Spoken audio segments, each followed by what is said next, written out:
د نابینایانو تر ټولو لویه هیله دا وي چې یوازې یو ځل دنیا او د هغې ښکلا وویني. هغوی چې د اورېدو قوه یې فلج ده، تر ټولو لویه هیله یې دا وي چې یوازې غږ واورېدلی شي.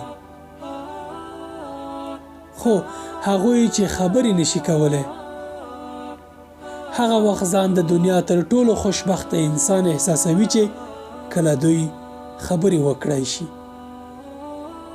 خو ته چې هم خبرې کوای شي، هم اورېدای شي او هم د اورېدو قوه پیاوړې ده، آیا دا ټول نعمتونه په دې نه ارزي چې یوازې ووایې الحمدلله؟ همیشه په ټولو نعمتونو باندې د الله تعالی شکر ادا کوئ. السلام علیکم ورحمة الله وبرکاته.